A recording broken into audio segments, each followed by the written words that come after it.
Ni hao. Continuing with the Asian theme today, we're going to be doing a pork and mushroom gyoza. Now, you can make your own pastry, but we're going to cheat because we've got this from our local Asian shop, the Gyoza dumpling pastry, and then we've got our pork. Obviously, we've got some oyster sauce, some chilli, some egg white, some garlic, some mushrooms, ginger, and light soy sauce. This will all, and we've also, as you can see, a nice little spring onion. This will all of these ingredients are going to be very, very finely chopped because obviously they're going to go into a very small little dumpling. And you can't be putting in big, massive bits of this. It has to be more like this. So as we make it, we'll be videotaping it and it'll be up, and all the information will be in the description below. In a pan, we're going to be putting our garlic, so we can start making the dumplings. Our mushroom, and as you can see, that mushroom, you can do it by hand, or you can put it into a blender if you don't have the skills.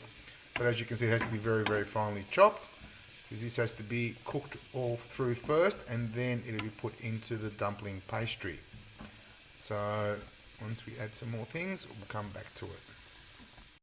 So the mushroom and the garlic has been cooked and it's now cooled down, and in a separate bowl we've put the pork mince, the salt, the pepper, the ginger, the chilli, the spring onion, and now we're going to be adding the sauces, which was the soy sauce and the hoisin, and then to bind it all together, the egg white. We mix that all in.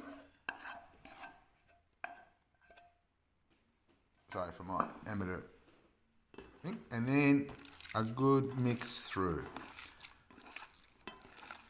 A bit squishy and squeezy. Not so squishy.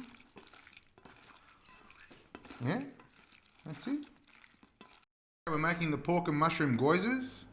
We've put out the pastries just from the packet. Now we're brushing it with a little bit of water, so that way they stick. And as you can see, it's on a floured base. Take a spoonful of the mixture, pop him right in the midst.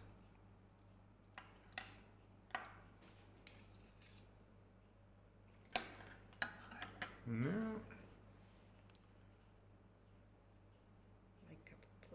couple of plates. Flip him over and close it up.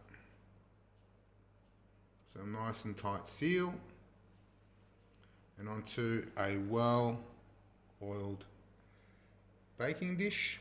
And again, couple of plates. Fold it over, and that water that's on there will help it stick together. And these are going to go into the oven.